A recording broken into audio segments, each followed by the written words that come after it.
Good morning friends. करें start. थोड़ा सा बचा है। हाँ हाँ, गलती हो गई भैया, गलती हो गई।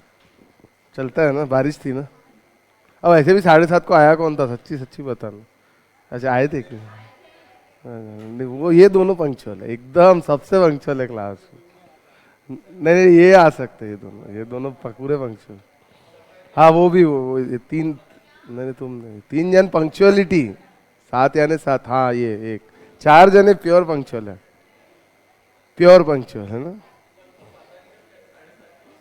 नहीं नहीं नहीं निकाला है, प्रेजेंट 100% अटेंडेंस भी है उनकी। तुम्हारी नहीं है मालूम है। चलिए, कल हम लोगों ने एफडीआई के बारे में पढ़ रहे थे हम लोग।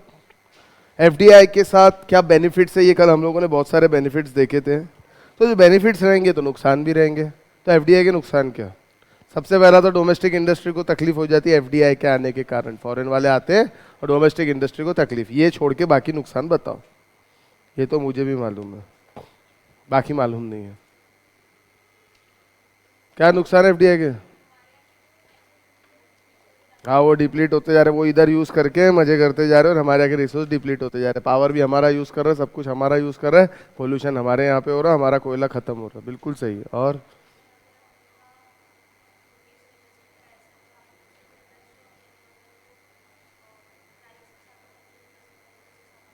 महंगा बेच सकते, मोनोपोली पावर का यूज कर सकते, हाँ ऐसा बोलो, मोनोपोली पावर यूज कर सकते, बराबर है। और बस दो ही है। हाँ तो बढ़ा रहे तो अच्छी बात है ना, कंपटीशन बढ़ा रहे तो खुशी की बात। हाँ तो उसका मतलब वही डोमेस्टिक इंडस्ट्री को तकलीफ हो रही ना। हाँ तो बोल दिया, उसके अलावा बोलो। वो तो मेरे को ही मालूम है, ये तो सबसे पेटेंट पॉइंट है, पहला पॉइंट यही लिखने का। इसके अलावा सवाल समझ में आया कि क्या पूछा मैंने? Disadvantages of FDI. कल पढ़े थे एडवांटेज, आज पढ़ना है डिसएडवांटेज। क्या है एफडीआई के डिसएडवांटेज?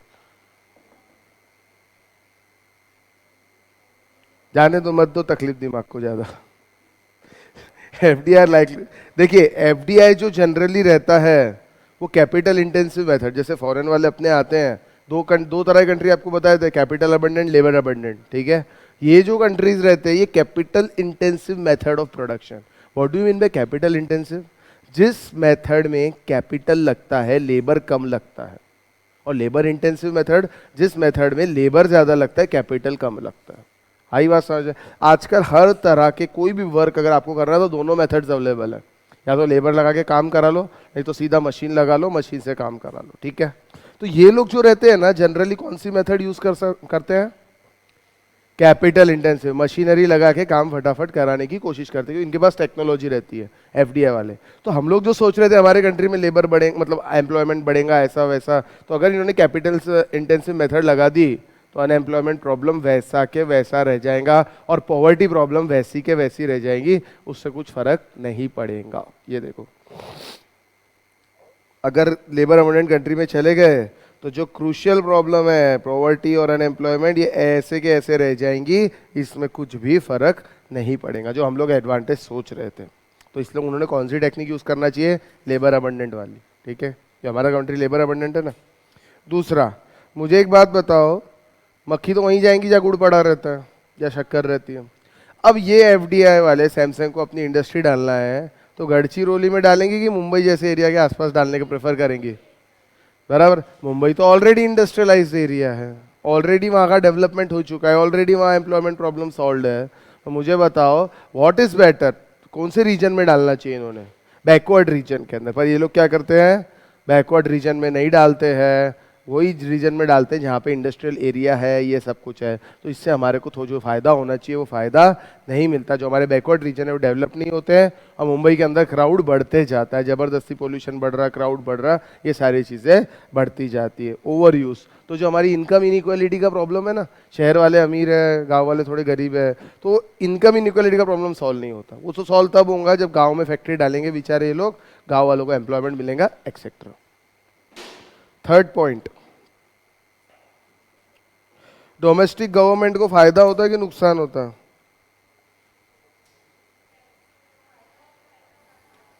कब कब कब?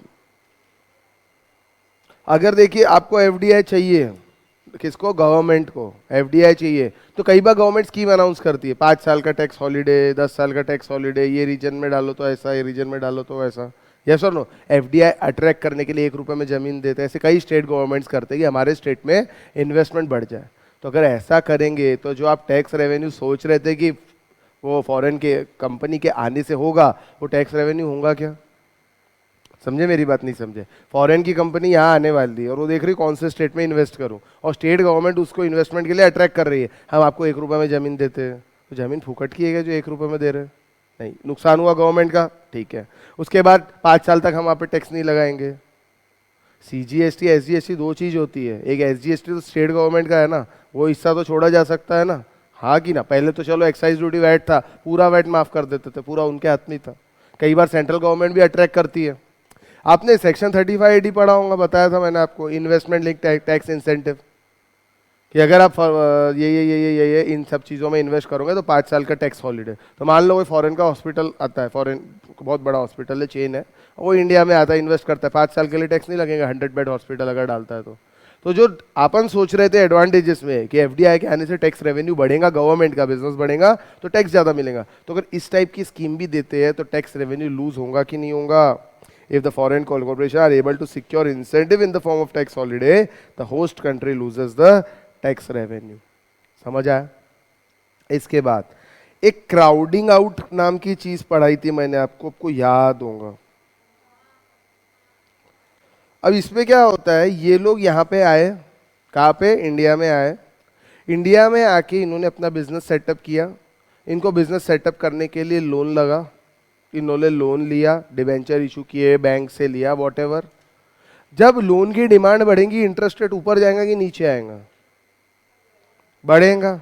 तो बढ़ेगा इंटरेस्ट रेट, तो जो होस्ट कंट्री के जो नॉर्मल रेसिडेंट्स है, नॉर्मल बिजनेसमैन है, उनको भी महंगा मिलेगा। तो ऐसे केसेस में कई बार जो होस्ट कंट्री वाले लोग हैं वो क्राउड आउट हो जाते हैं, यानी अपने वाले क्राउड आउट हो रहे हैं और फॉरेन वाले पाव जमाते जा रहे हैं, जैसा टॉय इंडस्ट्री के अंदर हुआ था। चाइना के टॉय इंडस्ट्री पूरी हावी हो गई थी अपने पे, लेकिन उसके रीज़न अलग थे। इसके अंदर रीज़न ये है कि भैया जो सप्लायर्स ऑफ फंड है इंडिया के अंदर, वो लोग फॉरेन कंट्री को फंड दे देंगे क्योंकि ज़्यादा इंटरेस्ट रेट मिलेगा। ज़्यादा इंटरेस्ट रेट मिलेगा तो फंड्स पूरे फॉरेन कंपनीज लोग यूज़ करेंगे, और इंडिया के जो बेचारे डोमेस्टिक वाले हैं उनको फंड्स नहीं मिलेंगे, या मिलेंगे तो महंगे मिलेंगे। तो क्राउड आउट मतलब बाहर निकलने के चांसेस छोटे दुकानदारों के, छोटे लोगों के ज़्यादा है। जैसे बोलते हैं ना वॉलमार्ट आने वाला है, तो छोटे दुकानदारों का क्या होगा, एक्सेट्रा एक्सेट्रा, ठीक है ना? ऐसे आजकल तो कोई भी चीज़ आप खरीदते हो, पहले दुकान पे जाके देख लेते, वो टैग प्रोडक्ट कोड की फ़ोटो खींच लेते, फिर उसको ऑनलाइन सर्च मार लेते और ऑनलाइन बुला लेते। ऐसा होता है कि नहीं होता है ना? बहुत जोर से होता, ठीक है। तो इससे क्या होता? नुकसान ही हो रहा ना। यहाँ पे बेचारे दुकान लगा के बैठे, एक दिन दुकान बंद करनी पड़ेगी। 4-5 एम्प्लॉय जो डोमेस्टिक होंगे वो काम करना बंद कर देंगे, जिसने मॉल बनाया होगा उसको रेंट मिलना बंद हो जाएगा। यस और नो? नुकसान हो रहा कि नहीं हो रहा? चलिए, इसके बाद expected benefit from ease of balance of payment situation. Balance of payment situation मतलब कंट्री की बैलेंस ऑफ पेमेंट सिचुएशन, लेना कितना और देना कितना। हमने क्या सोचा था, एफडीआई वाले आएगा, यहाँ पे मैन्युफैक्चरिंग करेगा, और क्या करेगा, एक्सपोर्ट करेगा, करेंसी लाएगा, हमको फायदा होगा। लेकिन अगर उसने, सुनो मेरी बात, वो एफडीआई जो आ रहा है वो फॉरेन सब्सिडी, किसी फॉरेन कंपनी की सब्सिडरी है इंडिया में, Samsung incorporation limited, Samsung incorporation USA की सब्सिडरी है सैमसंग इंडिया लिमिटेड। क्या सब्सिडरी कंपनी होल्डिंग कंपनी को फंड्स ट्रांसफर कर सकती है? एक एंट्री मारना है, कोई प्रॉब्लम नहीं है। तो जो फंड्स लेके आए एक्सपोर्ट से और वो टक करके एंट्री दबा के ट्रांसफर कर दिया, और हमारे आगे एक्सपोर्ट इंसेंटिव भी ले लिए, एक्सपोर्ट पे बहुत इंसेंटिव है गवर्नमेंट के, सब्सिडी है, ड्यूटी नहीं है, तो हमको कुछ फंड्स एक्स्ट्रा मिले क्या, फॉरेन करेंसी, जो हम बैलेंस ऑफ पेमेंट सुधारने की सोच रहे थे? यस और नो? कुछ फायदा हुआ क्या? इसीलिए कई बार गवर्नमेंट एफडीआई के रूल्स के साथ रिस्ट्रिक्शन लगाती है, the subsidiary company can not transfer it's foreign parent company funds. मतलब एक लिमिटेड आप ट्रांसफर कर सकते हो, बहुत ज्यादा ट्रांसफर नहीं कर सकते। कई बार ऐसे रिस्ट्रिक्शन लगाए जाते हैं ताकि वो जो फंड्स हैं जो बोलते हैं इंडिया से बाहर जाएंगे, वो बाहर नहीं जाए, इंडिया में पड़े रहे। समझ आई बात? नहीं आई? अरे समझे नहीं समझे? क्योंकि रिसोर्सेज तो अपने यूज कर रहा, डेप्रिसिएशन अपने रिसोर्स डेप्रिशिएट हो रहा है, और पूरा माल बाहर लेके जा रहा है करके। तो बाबा रामदेव चिल्लाते रहते ना कई बार, विदेशी कंपनी को पैसा मत दो, ये सब पैसे बाहर जा रहे देश के, ऐसा बोलते कि नहीं बोलते? वही वाली बात। अच्छा, अब एक बात बताओ, जॉब किसको देंगे ये लोग? ये लोग जॉब देंगे किसको देंगे? अच्छा, ये लोग थोड़े पैसे ज्यादा भी देते हैं, ये लोग जनरली थोड़े सैलरी ज्यादा देते हैं, फॉरेन फर्म जो रहती है। ये क्या करेंगे, जो हाईली स्किल्ड एंड क्वालिफाइड लोग हैं उनको तो जॉब पे रख लेंगे, और जो थोड़े से कम दिमाग के लोग हैं, यानी मतलब जिनको उतने हाईली स्किल्ड नहीं है, उनको जॉब पे रखेंगे नहीं। तो हाईली स्किल्ड वाले को हाई सैलरी देके जॉब पे रख लिया, तो मार्केट में बचे कौन? अनस्किल्ड या कम स्किल्ड वाले। तो बचे इंडियन फर्म्स को कौन से मिलेंगे?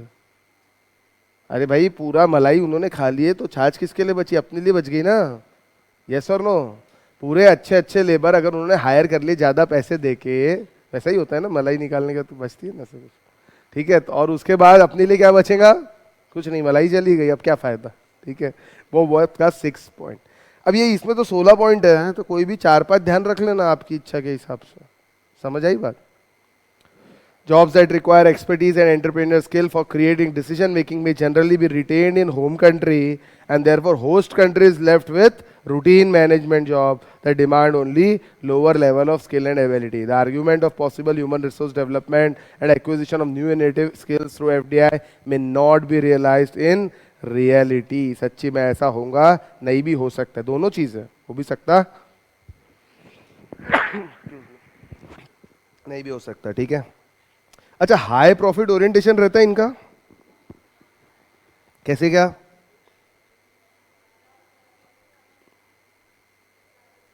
ज्यादा नाइकी के शूज, प्यूमा, इनके रेट कितने ज्यादा रहते हैं? 6,000, फिर 50% डिस्काउंट काट देंगे 3,000, फिर 10% कार्ड से पेमेंट करेंगे तो और कैशबैक भी देंगे, और कैशबैक देने के बाद वो जूता 2,400 रुपए का पड़ेगा, 2,400 या 2,500, 2,500 का जूता पड़ने के बाद भी वो और 1,000-2,000 प्रॉफिट कमा रहा है।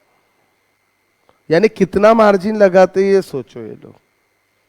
यस और नो? आजकल तो आप लोगों को डिस्काउंट की आदत हो गई, डिस्काउंट नहीं दिखे तो आप तो चीज़ को हाथ भी नहीं लगाओ, सीधी सी बात। जब तक 50% ऑफ नहीं दिखता तब तक हम तो टच भी नहीं करते चीज़ को, ठीक है। यानी सोचो इनका मार्जिन कितना है। अच्छा, ये कौन से गुड्स बनाएंगे? जिस गुड्स की डिमांड ज्यादा है, मतलब जिसमें प्रॉफिट ओरिएंटेड गुड्स बनाएंगे कि रिक्वायरमेंट ओरिएंटेड गुड्स बनाएंगे? प्रॉफिट, जिसमें प्रॉफिट ज्यादा वो गुड्स बनाएंगे। पार्ले जी बिस्किट बेच के कुछ नहीं मिलता, 8 आना या 4 आना मिलता, तो वैसे गुड्स नहीं बनाएंगे। अच्छी बड़ी 50 रुपए वाली बिस्किट बनाएंगे, इसमें 20 रुपए बचे। आई बात समझ में? उस टाइप के गुड्स बनाएंगे जिसमें इनको प्रॉफिट ज्यादा हो। तो profit oriented goods may not be good for Indian goods, या इंडियन हेल्थ के लिए, इंडियन इकोनॉमी की हेल्थ के लिए प्रॉफिट ओरिएंटेड गुड्स महंगे, मतलब अच्छे नहीं है। क्योंकि इससे क्या होगा? प्रॉफिट बढ़ेगा, मतलब इन्फ्लेशन बढ़ेगा। ज़्यादा प्रॉफिट चार्ज करेंगे, ज़्यादा प्राइस चार्ज करेंगे, इन्फ्लेशन ग्रोथ होगा, ठीक है।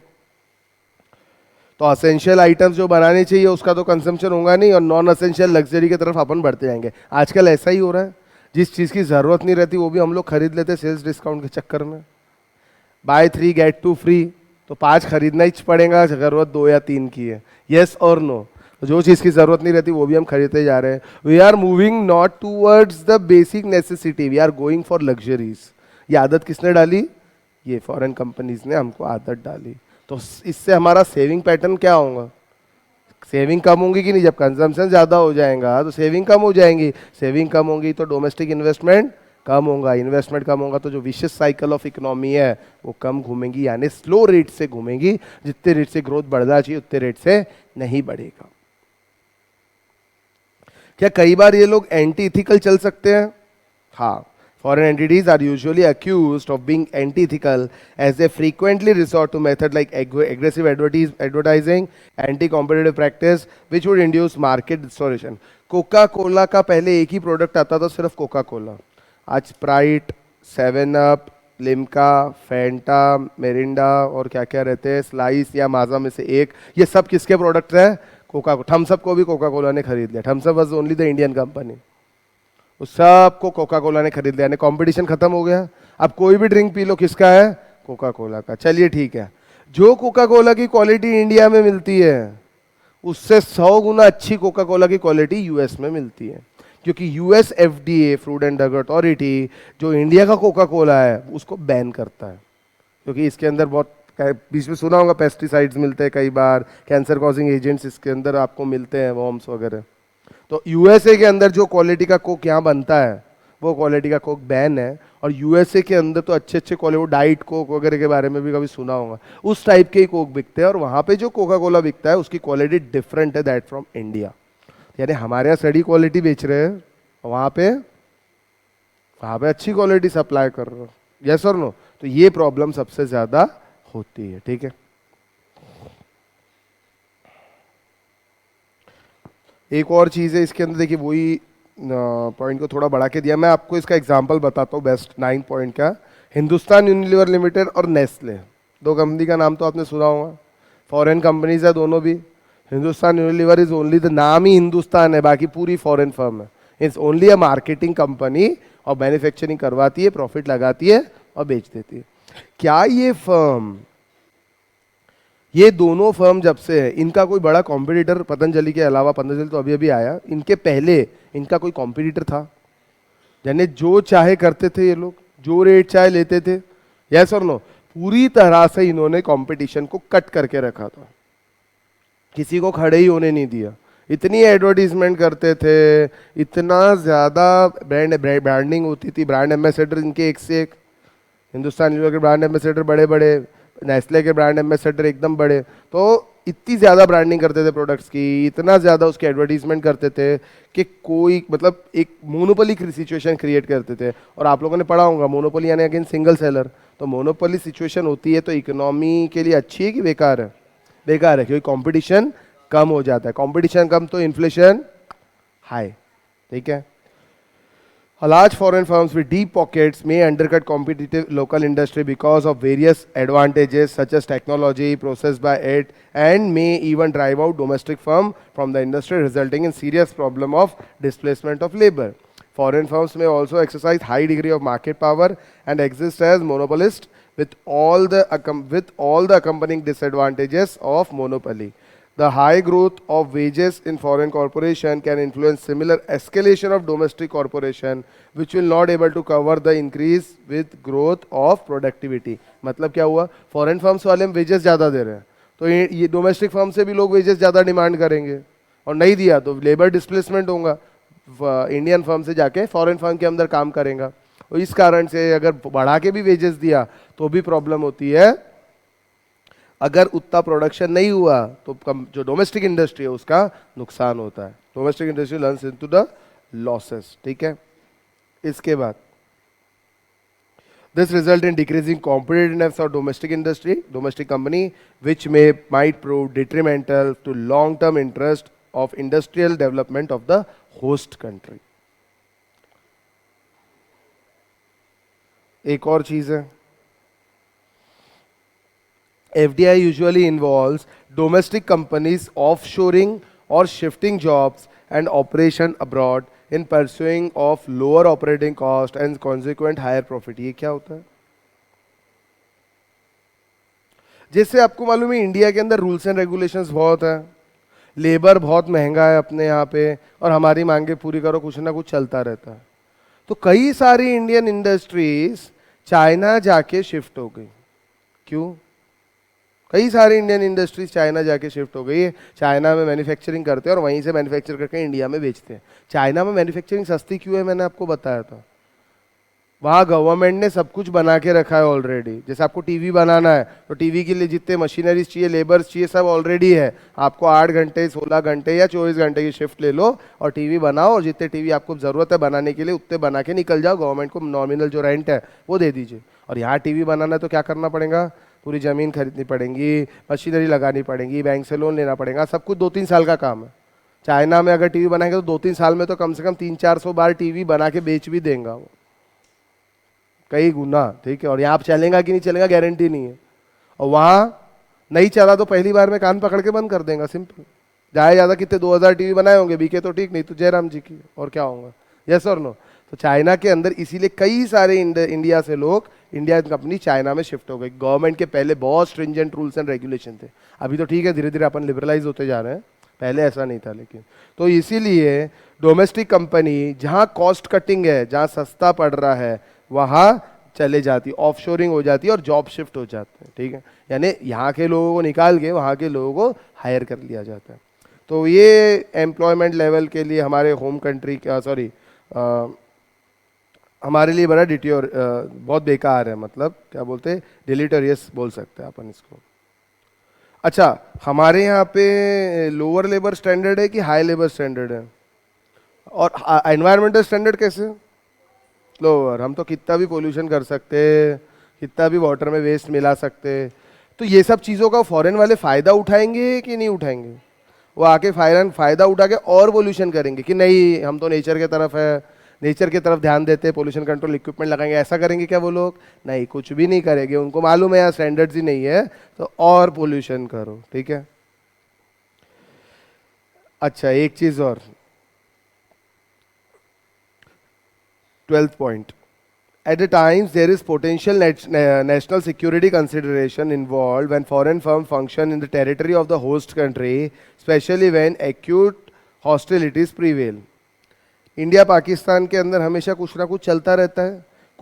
कई बार आपने सुना होगा पाकिस्तानी एक्टर एक्ट्रेस हमारे यहाँ काम करते रहते हैं और अचानक कोई आतंकवादी अटैक हो जाता है और फिर लोग उनके ऊपर बैन करते, चिल्लाते और फिर उनको जल्दी से भगा देते कंट्री के बाहर।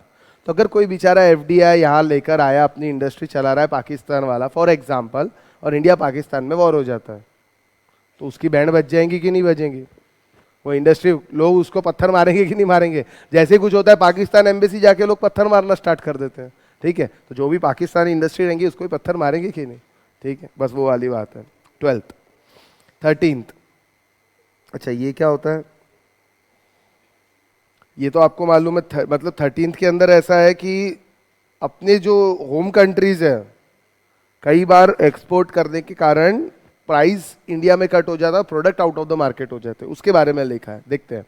एफडीआई में have adverse impact on host countries commodity terms of trade. यानी होस्ट कंट्री के जो कमोडिटी, जैसे होस्ट कंट्री अगर मैं इंडिया बना लूँ तो इंडिया की जो कमोडिटी है उनका जो ट्रेड इफेक्ट है उसके कारण फर्क पड़ता है। कैसे? It is defined as the price of country's export divide by price of its import. इसका मतलब क्या हुआ? एक ही product, for example product X, वो प्रोडक्ट यहाँ कितने में बिक रहा और एक्सपोर्ट करने में कितने में, मतलब एक्सपोर्ट कर रहे हो तो कितने में होता है। जैसे मैंने आपको अनार का एग्जाम्पल दिया था, पोमोग्रेनेट, इंडिया में कितने में खरीदते हैं? 100-150, और एक्सपोर्ट कितने में होता है? वो 400 रुपए के आसपास एक्सपोर्ट प्राइस है पोमोग्रेनेट का, ठीक है।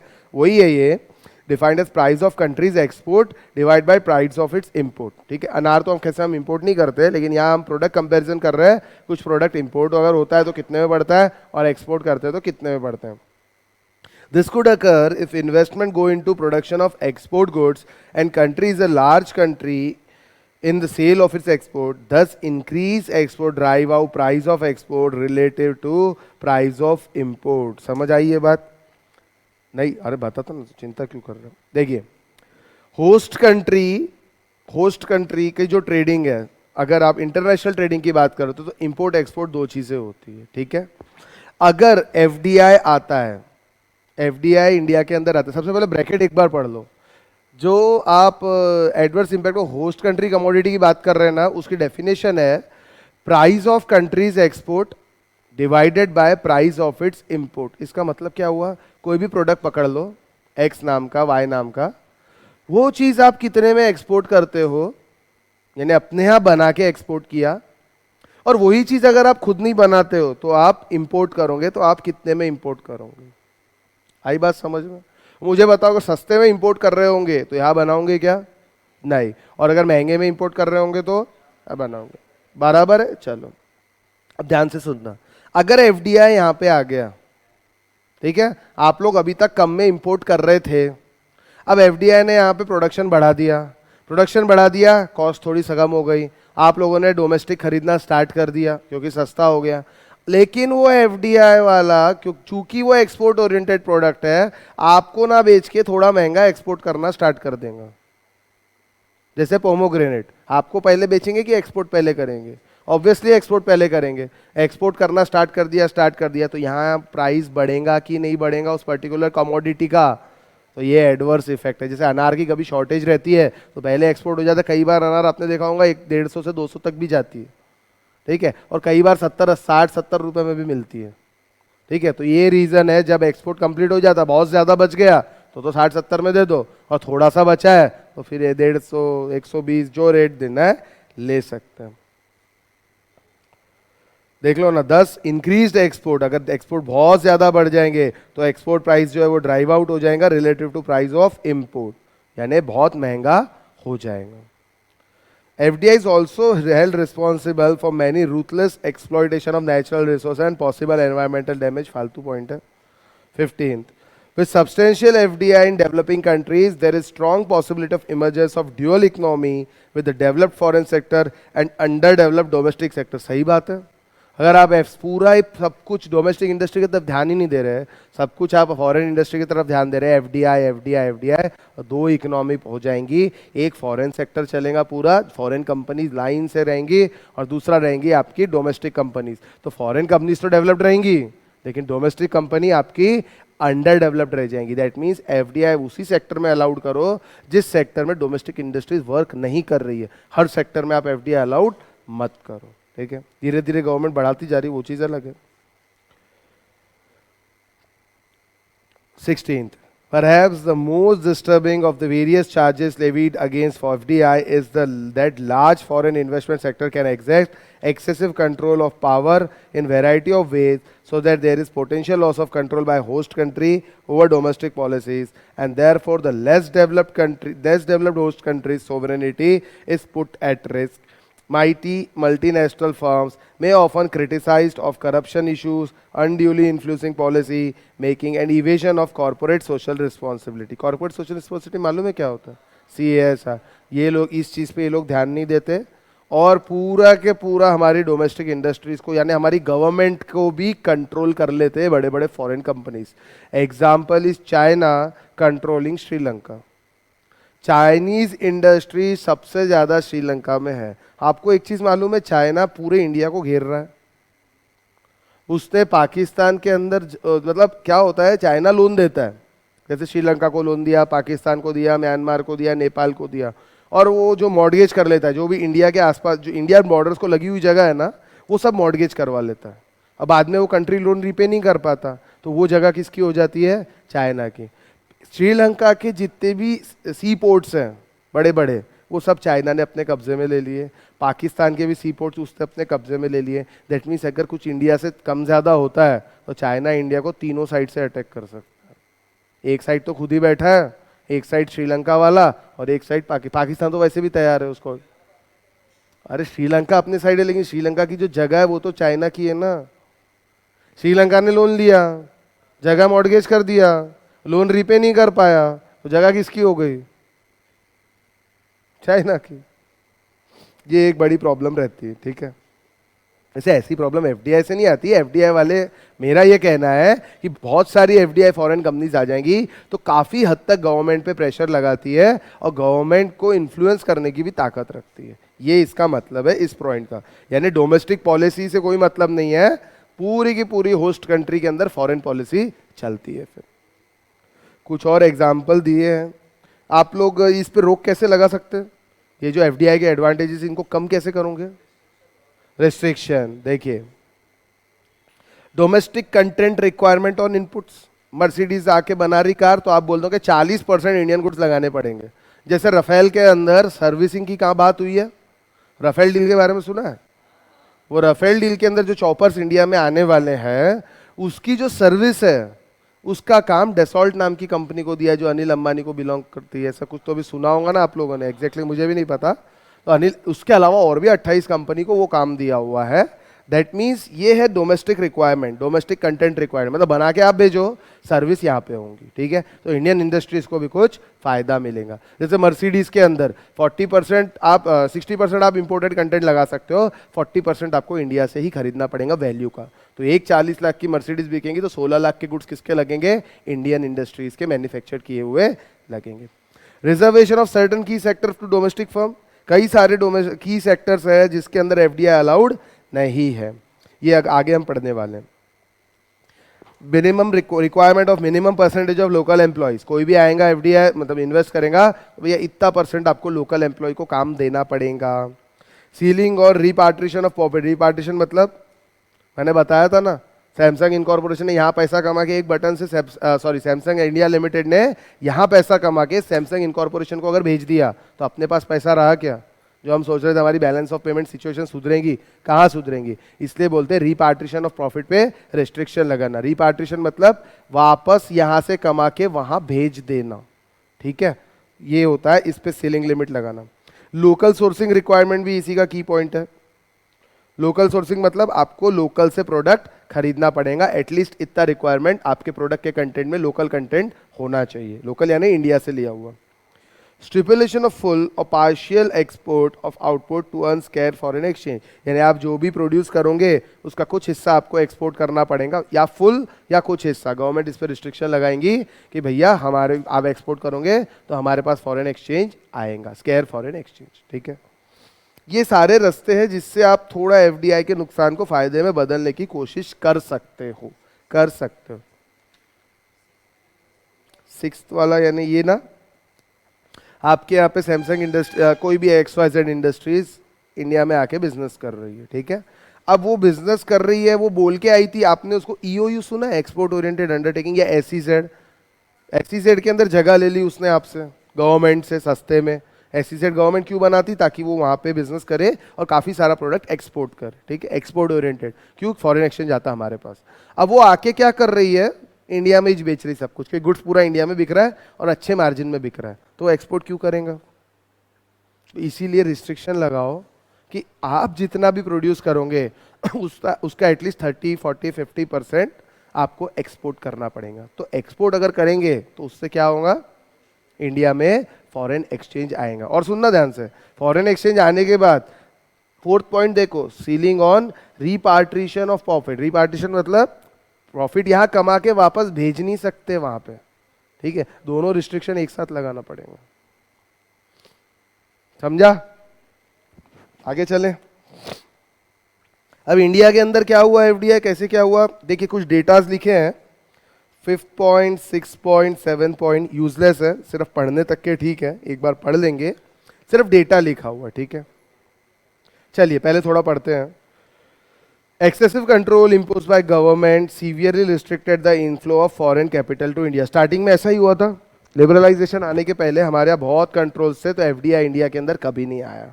इसके बाद एक फेरा एक्ट आई थी, फॉरेन एक्सचेंज रेगुलेशन एक्ट, जिसको बदल के फेमा किया गया था, याद है क्या? फॉरेन एक्सचेंज रेगुलेशन एक्ट थी 1973, फिर वो फेमा बनी थी 1999।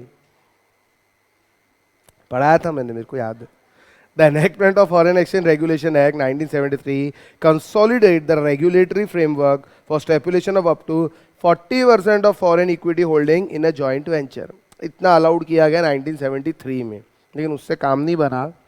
The most important shift in industrial policy occurred in India, embarked upon economic liberalization and reform program in 1991 to raise its growth potential and to integrate it यानी global economy with the world economy। तो government ने क्या क्या किया? Automatic route कौन सा रहता, किसके थ्रू जाना पड़ता ऑटोमेटिक रूट में? RBI। और परमिशन वाला रूट सेंट्रल गवर्नमेंट, ठीक है। ऑटोमेटिक अप्रूवल देना स्टार्ट किया एफडीआई का, ऐसा गवर्नमेंट ने इनिशिएटिव लिया। उसके बाद सिंप्लीफिकेशन ऑफ प्रोसीजर, उसके बाद setting up FIPB foreign investment promotion board, लेकिन ये अब अबॉलिश हो चुका है मई 2017 से। FIPB is abolished with effect from May 17, लेकिन फिर भी नोट्स में दिया था, मॉड्यूल में दिया था, इसलिए मैंने लिख दिया। Signing off multilateral investment guarantee agency protocol for protecting of foreign investment, permitting use of foreign trademark and brand name, 100% FDI in multitude of sectors। इसके बाद एनेक्टमेंट ऑफ फेमा, फेरा की जगह फेमा लगाया। रेगुलेशन अच्छा लगता कि मैनेजमेंट ज़्यादा अच्छा लगता सुनने में? मैनेजमेंट एक्ट के अंदर प्रोसीजर्स काफ़ी सिंप्लीफाई कर दिए गए। Passing of SEZ act in 2005, special economic zones. क्यों करते हैं SEZ? ताकि इसके अंदर इंडस्ट्रियल एरिया रहता है, पूरा सस्ते में ज़मीनें मिलती है, electricity, transportation facility, etcetera etcetera. Support to merger, acquisition, greenfield investment, greenfield investment मतलब पूरा नए सिरे से बनाना, और उसका अपोजिट रहता है ब्राउन फील्ड। ब्राउन फील्ड मतलब उसको ठीक ठाक करना या रिनोवेट करना या पूरा तोड़ के फिर से बनाना, और ग्रीन फील्ड मतलब पहले कुछ भी नहीं था, पूरा नए सिरे से सब कुछ बना है, ठीक है। And encouragement of foreign technology collaboration agreement are few such measures. कई सारी चीजों में हम लोग फॉरेन से टेक्नोलॉजी कोलैबोरेशन रखते हैं, ठीक है। अब इन तीन चीजों के अंदर डेटा दिया हुआ है कि इंडिया का एफडीआई कितना कितना कब कब था, नॉट रेलेवेंट, ठीक है, लेकिन एक बार पढ़ लेते हैं। FDI is a major source of non डेप्ट फाइनेंशियल रिसोर्स। नॉन डेप्ट फाइनेंशियल रिसोर्स मतलब एफडीआई आने से इंडियन गवर्नमेंट पे कोई लायबिलिटी क्रिएट होती है क्या, डेप्ट क्रिएट होती है क्या, कोई इंटरेस्ट देना पड़ता है क्या, नहीं देना पड़ता है, ठीक है। इसलिए इसको बोलते हैं नॉन डेप्ट financial resource for economic development of India. According to United Nation conference on trade and development of the World's Investment Report 2016, India ranked as 10th highest recipient of FDI globally in 2015, receiving $44 billion of investment that year compared to $35 billion in 2014. मतलब 2014 में हमारा investment था, मतलब FDI था कितना, $35 billion, और सीधा ये जंप मार गया, $9 बिलियन बढ़ गया। क्योंकि 2015 के अंदर जैसे ये गवर्नमेंट आई थी, मोदी गवर्नमेंट, इन्होंने कई सेक्टर्स में एफडीआई को 100% तक कर दिया था। आपने सुना होगा वॉलमार्ट के स्टोर्स इंडिया में खुलेंगे, तो इन्होंने रिटेल ट्रेड, सिंगल ब्रांड, इसके अंदर 100% एफडीआई अलाउ कर दिया। तो ऐसे ही अगर एफडीआई अलाउ करेंगे तो एफडीआई बढ़ेगा कि कम होगा, बढ़ेगा obviously. India has also moved up one rank to become the 6th most preferred investment destination. According to Department of Industrial Policy and Promotion (DIPP), total FDI investment India received during April to September 2006 rose 30% year on year to $21.6 billion. 30% से बढ़ गया, ठीक है। 6 महीने का data ये। During the period, the service sector attracted the highest FDI equity inflow $5.29 billion, followed by telecommunication। मतलब किस किस सेक्टर में कितना एफडीआई आया वो लिखा हुआ है। टेलीकम्युनिकेशन में 2.79 बिलियन आया, ट्रेडिंग के अंदर 1.48 बिलियन आया। Also India received maximum FDI equity inflow from Mauritius $5.85 billion, followed by Singapore, Netherland, Japan and USA. यहाँ से इंडिया में सबसे ज़्यादा एफडीआई आता है। मॉरिशस तो सिर्फ नाम का है, क्योंकि टैक्स बेनिफिट के लिए वो रास्ते से रूट किया जाता है, लेकिन अगर मॉरिशस की कंपनी इंडिया में इन्वेस्ट करेंगी तो हम क्या बोलेंगे, एफडीआई कहाँ से आया, मॉरिशस से। हालांकि ये रूटिंग वाला रास्ता है। वोडाफोन का केस सुना होगा आपने, क्या हुआ फिर उसका, आखिरी में देना पड़ा क्या वोडाफोन को टैक्स? अरे हार गया था, सब जगह हार गया था, सुप्रीम कोर्ट में भी हार गया था वोडाफोन। फिर रिव्यू पेटिशन डाला, और रिव्यू पेटिशन में लॉयर चेंज किया, लॉयर लगाए हरीश साल्वे। अभी वो अपने इधर एक कुलभूषण जाधव का चल रहा ना, इंटरनेशनल कोर्ट के अंदर गए हम लोग, तो इंडिया को रिप्रेजेंट किया हरीश साल्वे ने, और वहां से जीत के लेकर आए। सलमान खान को बाहर किसने निकाला, हरीश साल्वे ने। सोच लो, देख लो, जिसको पूरी सजा हो चुकी थी उसको भी बाहर उसने निकाला, ठीक है, because he was pass solicitor general of India. Solicitor general post समझता है क्या होता है? अगर प्रेसिडेंट ऑफ इंडिया और प्राइम मिनिस्टर को ऑफ इंडिया या जो कानून मंत्री है, लॉ मिनिस्टर, इनको अगर कोई लीगल ओपिनियन चाहिए कि ये पॉलिसी लगाना कि नहीं लगाना, इसके लीगल इंपैक्ट्स क्या होंगे, तो they are referring to the solicitor general of India. ये पोस्ट है, और ही वाज अप्रोक्सीमेटली 5 साल तक वो ये पोस्ट पे थे। तो सोचो, दिमाग वाले होंगे तभी लगाया ना कि president of India and prime minister of India, ठीक है। तो फीस कितनी होंगी, जस्ट इमेजिन, पर ईयरिंग 50 लाख रुपए पर ईयरिंग, यानी 1 घंटे के लिए जाके खड़े हो गए 50 लाख। 1 घंटे क्या, 10 मिनट, अगर तारीख भी मिली तो भी 50 लाख गए। ये पेमेंट किया है सलमान खान ने, तभी तो बाहर है। With the government taking steps to improve the ease of doing business and relax regulation, FDI into the country surged by 60% to 4.68 billion. Excuse me. In November 16 from 2.93 billion in November 15. यानी नवंबर 15 में 2.93 था, नवंबर 16 के अंदर कितना बढ़ गया, 4.68, सीधा 60% बढ़ा एक महीने में। एक महीने में पिछले साल के वही महीने से अगर कंपेयर करे तो। करंटली इंडिया, ये तो आपको मालूम है, दो रूट है करेंटली इंडिया में receive FDI either through automatic route without any prior approval either of government और रिजर्व बैंक ऑफ इंडिया और through government route with prior approval of government. Government कौन सी? सेंट्रल गवर्नमेंट, ठीक है। An Indian company can receive FDI complaint instrument, namely equity shares, fully and mandatorily convertible preference shares and debentures, partly paid equity shares and warrants. These have to be issued in accordance with the provisions of Companies Act 2013 and SEBI guidelines as applicable. ठीक है, FDI के रास्ते ये रहते हैं। कौन से business में FDI अलाउड नहीं है? या अपन ने फाउंडेशन में भी पढ़ा था। Lottery business, gambling, chit fund, nidhi यानी funds company, transfer, trading in TDR, TDR बताया था उस समय, transferable development rights, real estate business और construction of farm houses, manufacture of cigarettes, cigars, cheroots, cigarillos, cigarettes of tobacco etcetera etcetera, activity sector not open up to private sector investment, that is atomic energy, railway. ये तो अभी हमने हमारे private sector के लिए नहीं खोला है, तो बाहर वालों को कहाँ अलाउड कर देंगे, ठीक है। Fire and technology collaboration in any form including licensing, franchise, trademark, brand name, management contract is also prohibited for lottery business and gambling and betting activities. Casino वगैरह सब चीज़ें इंडिया में अलाउड नहीं है, ठीक है। डिफेंस में एफडीआई डाला क्या अपन ने? हाँ, डिफेंस सेक्टर में पैसे की जरूरत है तो उसमें एफडीआई डालना पड़ा मजबूरी में, with the objective of making India the most open economy in the world for FDI and providing impetus to employment and job creation. The FDI regime was radically liberalized on 20 June 2016. यानी employment मिले country को और India एकदम सबसे open economy कहलाए, इसीलिए 20 जून को थोड़ा लिबरलाइजेशन प्रोसेस लाया गया। Changes introduced in FDI policy include increase in sectoral cap. ये क्या होता? किसी सेक्टर के अंदर अगर सीलिंग लिमिट लगाई है तो उस लिमिट को थोड़ा बढ़ा दो। कैप मतलब लिमिट, उस लिमिट को और बढ़ाया गया, ठीक है।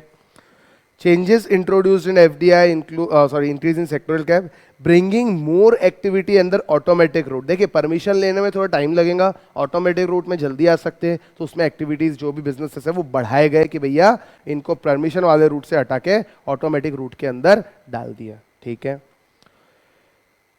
ease of conditions for foreign investment, these include easing FDI in defense sector, defense sector में FDI लाया गया। E-commerce in respect of food products manufactured or produced in India, pharmaceutical greenfield or brownfield, airport both greenfield and brownfield, airport transport service, private securities agency, animal husbandry, establishment of branch office, license office or project office, teleports, direct to home cable network, mobile TV and headed in the sky broadcasting service and single brand retail trading। मतलब ये सब sectors में क्या किया government ने? FDI या तो limit बढ़ा दी या नहीं था तो उसके अंदर एफडीआई अलाउ कर दिया। आई बात समझ में? ये सारे सेक्टर्स हैं, अब इतना पढ़ने ध्यान में रखने की जरूरत नहीं है। हाँ बोलो। ग्रीन फील्ड यानी पूरा खाली पड़ा था, उस पर नए सिरे से कुछ तो भी किया, और ब्राउन फील्ड मतलब पहले कुछ तो भी बना था, या तो उसको रिनोवेट किया या पूरा तोड़ के नया बना है। पहले कुछ तो भी था, वो ब्राउन फील्ड हो गया, यानी सेकेंड हैंड बोल सकते हैं आप। और ग्रीन फील्ड मतलब फर्स्ट हैंड, पूरा फ्रेश स्टार्टिंग से। Cochin airport is the first green field airport in India, बाकी कोई भी एयरपोर्ट ग्रीन फील्ड नहीं, सब ब्राउन फील्ड है। अच्छा, ये लोग हमारे यहाँ आके इन्वेस्टमेंट करते हैं, तो हमने भी तो कुछ किया होगा कि नहीं? बाहर जाके हमने भी कुछ किया कि नहीं? किया है। तो overseas direct investment by Indian company, ठीक है, इसके बारे में भी थोड़ा सा दिया है। मुझे ऐसा लग रहा है कि इस पे क्वेश्चन इस बार आने के चांसेस है, थोड़ा इंपॉर्टेंट मार्क कर लो। नहीं, मैंने बोला तो ऐसा नहीं है, चांसेस है, लग रहा है। आप देख लो भैया, पढ़ना सब कुछ है, ऐसा कुछ नहीं है, पढ़ना सब कुछ है। Integration of Indian economy with the rest of the world is evident not only in the terms of higher level of FDI inflow but also in terms of increasing level of FDI outflow as overseas investment by Indian entrepreneurs in the joint venture and wholly owned subsidiaries abroad। ठीक है, बाहर में भी wholly owned subsidiary अपनी बनाते हैं, यानी Tata sons limited, जैसे इन्फोसिस है, यूएस में उनकी सब्सिडरी है, ठीक है, होल्ली ओन्ड, और होल्ड कौन करता है? Infosys technologies limited of India, ठीक है। Outbound investment from India have undergone substantial changes, not only in terms of size, but also in terms of geographical spread and sectorial composition. धीरे धीरे sectors changes भी होते जा रहे हैं, geographically हम बढ़ाते जा रहे हैं और numerically भी बढ़ते जा रहे हैं। क्या? Outbound investment by Indian companies. Outward foreign direct investment in India from India stood at US dollar 1.86 billion in the month of June 2016. Many Indian IT firms like TCS, Infosys, Wipro, and Satyam acquired global contracts and established overseas office in developed economies to be close to their key clients. Infosys, Wipro, इनके key clients है कहाँ? US के अंदर. Indian entrepreneurs are also choosing investment destinations in countries such as Mauritius, Singapore, British Virgin Islands and Netherlands on account of higher taxes benefit they provide. ये Mauritius, Singapore, ये सब जगह पे taxes benefit बहुत सारे मिलते हैं, तो फॉरेन कंपनीज क्या कर सॉरी इंडियन कंपनीज क्या करती है? वहां से बिजनेस करना प्रेफर करती है, ठीक है। At present any Indian investor can make overseas direct investment in any bona fide activity except in certain real estate activity, जिसमें गवर्नमेंट ने रोक लगा के रखी है। This has been made possible because of progressive relaxation of capital controls and simplification of procedure for outbound investment. देखिए, investment India में आए या बाहर जाए, फॉरेन एक्सचेंज तो लगेगा, और फॉरेन एक्सचेंज के लिए फॉरेन एक्सचेंज मैनेजमेंट एक्ट है। पहले फॉरेन एक्सचेंज रेगुलेशन थी, उसके अंदर बहुत स्ट्रिक्ट नॉर्म्स थे। अभी फॉरेन एक्सचेंज मैनेजमेंट एक्ट है और आरबीआई सब कुछ देखता है, तो नॉर्म्स काफी सिंपल हो गए, इसलिए ट्रेडिंग करना आसान हो गया, ठीक है। For example, the annual overseas investment ceiling to establish joint venture and wholly owned subsidiary has been raised to US dollar 1,25,000 from US dollar 75,000. पहले लिमिट थी कि आपको जॉइंट वेंचर करना है या होली ओन्ड सब्सिडरी में इन्वेस्ट करना है तो आप $75,000 से ज़्यादा इन्वेस्ट नहीं कर सकते थे, लेकिन अब उसको लिमिट बढ़ा के कितना कर दिया आरबीआई ने? $1,25,000 ने $50,000 से लिमिट बढ़ा दी है।